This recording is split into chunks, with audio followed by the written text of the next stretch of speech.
Just out here in the shop tonight doing some routine maintenance on this 2019 Cascadia. And I started cleaning the 7th injector. I wasn't going to make a video on this, but then I saw it and I'm like, you know what, this would be a good video to make so people can see what it looks like when it's dirty. It's good routine maintenance. I do it every few months.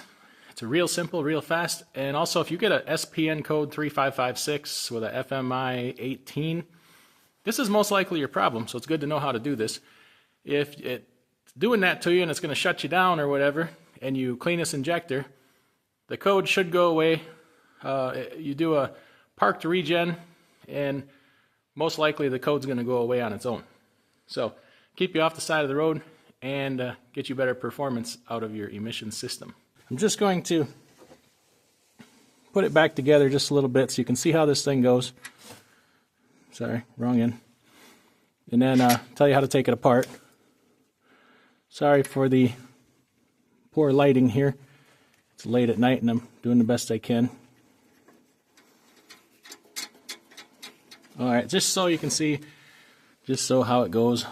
That screws all the way into there. And then there's a nut here. I'll show you when it's all back together. And you need to put a 12 millimeter wrench there and a 14 millimeter wrench on this part. And then turn them opposing each other so that the outer collar you're loosening. Pull this thing off. And then spin this injector out here. And then we're just going to take a look at it quick and I'm going to show you why you should do this. Alright, so here's the tip of that injector. There we go. That's a good picture of it. Can you see how that thing is darn near completely plugged? Here's the end where the fuel goes in. Now the fuel goes in here and goes into the pipe there to create kind of a pre-burn scenario to burn some fuel to heat that. It's kind of like a preheat for your emission system. Get the temperature up so you can get a good emissions burn is what that does.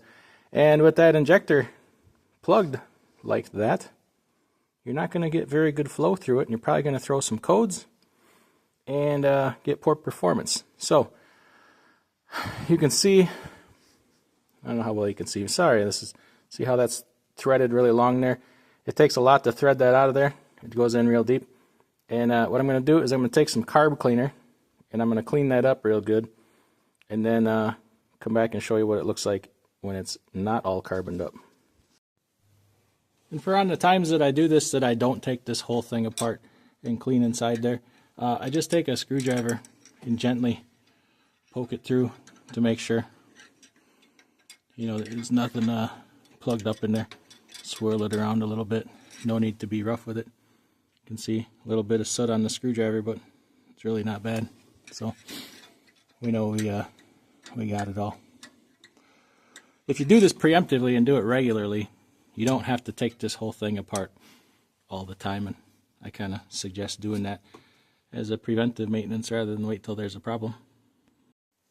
Alright, here's what it looks like all cleaned up. You can actually see the nozzle of the injector there before it was all carboned up. Not trying to be dramatic, I've seen them way worse. This one's been way worse. I just do it every few months to keep it clean. You'll prevent a lot of problems. So I just use carb cleaner here. Some people you want to use brake cleaner, whatever. I prefer carb cleaner, just personal preference. And then some people use a soft bristle brush, like a toothbrush or something. I just wipe it with a rag real good and get her nice and clean. So, man, it can make a lot of difference for you, keep you off the side of the road. Let me show you the other part of it here. While I got it out, I also like to look up in there and just see if, no, this ain't going to work well with the flashlight and stuff, but what it looks like inside there. You really can't do this too often. I mean, just keeping it clean. So let me put this back together and I'll just go over it with you, how it comes apart. Should have done that beforehand, but wasn't really going to make this video. And just a quick look at what it looks like put back together. Like I said, 14 millimeter wrench here to get it off. Turn this one counterclockwise while you're holding your 12 millimeter here, just holding it clockwise. Back this off and then you can spin that injector nozzle right out. When you put it back together, you don't need to gorilla dick it, just put it in there and snug it up good, then put this one on, snug it up good. You don't want to strip this out or break it off. You'll wish you hadn't. So hope that helps somebody keep out of the shop, and y'all have a good day.